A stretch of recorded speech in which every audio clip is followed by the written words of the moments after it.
Welcome back to another Best Bet show. As always, I'm your guy, Matty Chucks.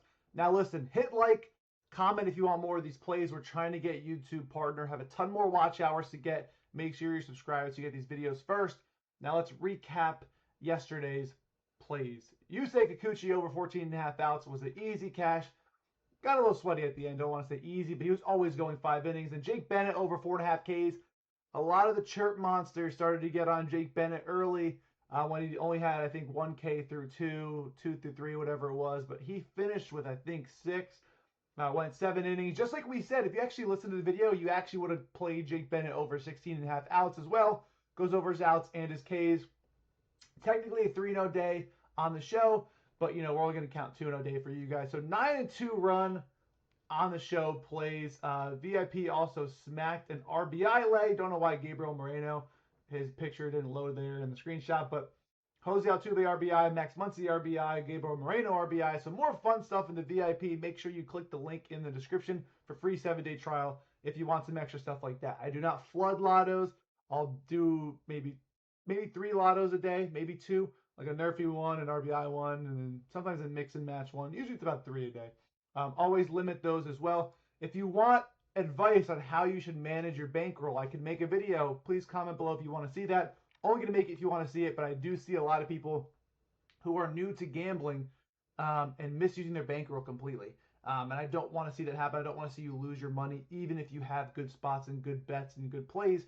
You can lose your money just betting too many things, parlaying too many things. So make sure you're just smart with it. I can make that for you if you'd like. Now let's dive into the plays. We have play number 1, Zebby Matthews under 4.5 Ks. Now, I love doing under strikeouts. I think we've been very good with them recently. Got a little burned somewhat with Bubba Chandler the other day. I think Jose Soriano I lost yesterday.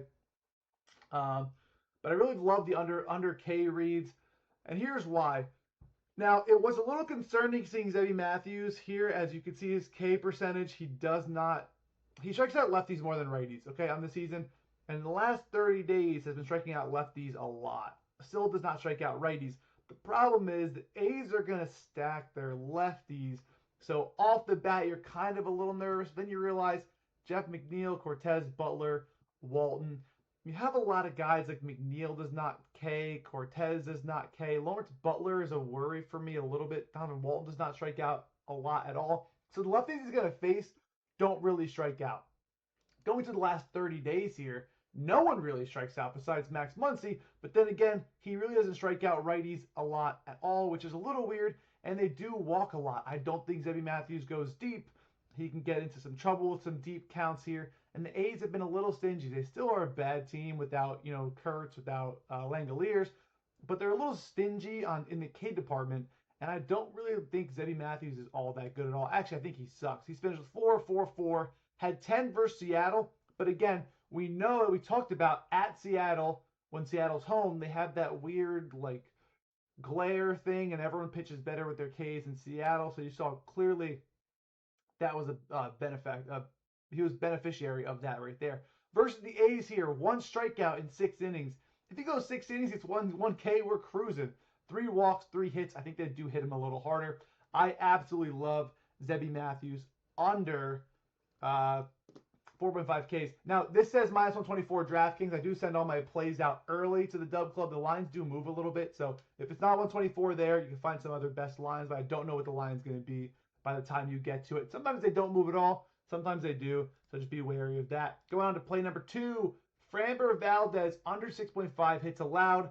This is like minus 145-ish on DK as well. I'd play this to like minus 165.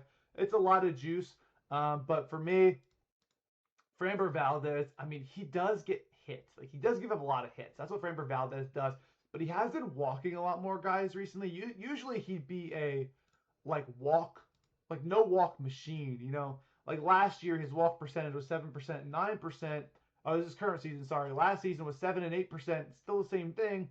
Last 30 days, he's been walking a lot of guys. And the best thing for hits allowed is walking guys. Now, the problem for the Rays is that they really don't walk. That's a lot of red right there. They really don't walk. But sometimes when Framber Valdez walks guys, they're not really close. He's not wasting a ton of terrible pitches with good movement. He's just missing the zone completely. And again, I don't really think we need the walks to cash here. This Rays team has been terrible versus lefties, especially. Look at these last 3 days ISO numbers. Absolutely terrible. Ryan Velotti has been probably their best hitter. Yandy Diaz, always a threat to lefties. Caminero has been slumping hard. So he could just do really well. And again, look at these lines. 5, 6, 5, 9 would lose. 4, 5, 3, another 9 there. 9, 4, 6, 6, 5. Like the 5 and 6s, we cashed there. And one of the reasons why I love this is I'm a big proponent of weather in baseball. It's the only sport where really weather changes things a lot. Football, obviously, as well, and there's some domes, etc. But every park is different. He's playing in Detroit, which is a pitcher's park. I love the weather for like no home runs, and when that happens, I always lean pitcher props. I always lean under hits allowed because some fly balls may not carry. Those would be outs now. Only way we lose this is if we give up like 7 singles, sorry. 6 we still win. So this number is just one too high in my opinion. So I absolutely love it. I think Framber Valdez is a good pitcher. He's definitely been struggling as of late. But the bullpen as well is a little bit gassed, but they still have a lot of guys available. And they're still trying to win games. So wouldn't be shocked to see this game be very low scoring of 7.5 total. I love it. And we could talk some other games as well. Like Ranger Suarez is a 17.5 outs line. And he has not gone 6 innings, I don't think, in like 5 starts since he's been back. But his ISO numbers are very good. So the books know that he is a guy who can pitch to contact, who can get some quick outs, which is why you're seeing that. But you're going to see a lot of, I don't want to say casual gamblers, because it might still be a good bet, but they're going to play his under 17.5 outs and just go off his hit rate the last couple games, which is, if you know Ranger Suarez, he is a low K guy, a low walk guy, and a soft contact guy, which is a good recipe for over outs, which is why you've seen him at 18.5 outs lines last year, etc. A little bit of injury before, but I'd be cautious of that 17.5 outs. It still might be a good play. I still may play it, but you may see a lot of casuals just blindly bet that and go on with their day. Another one I'm looking at right now is Kumar Rocker under 4.5 Ks. They have a lot of lefties in this lineup, and he has a abysmal K rate to lefties lately. He also has a walk problem to lefties, and the lefties hit him very hard. So it's going to be very tough for Rocker to not get rocked in today's game, if you ask me. So I'm leaning he's under 4.5 Ks. Let me get rid of this, by the way.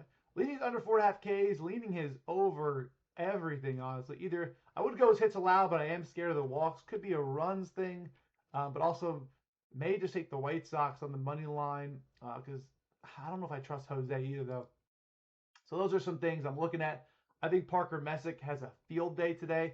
I think he strikes out a ton of guys. I think 7 Ks is super juiced, so you can't really bet it.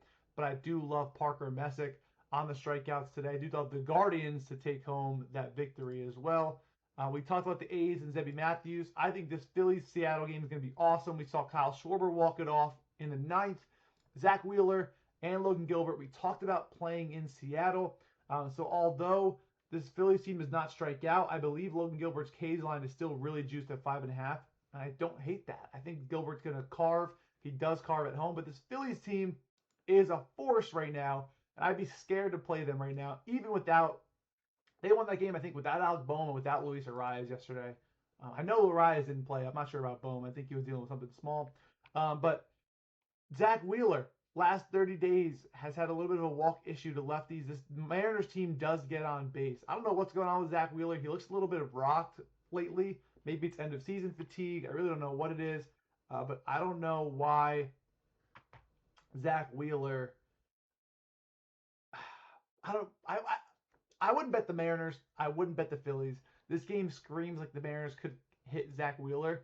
But this Phillies team is red hot where I think they could get to Gilbert too. I don't really trust him as much as I'd love to. The ISO numbers last, season in the last couple days has been a little bit rough.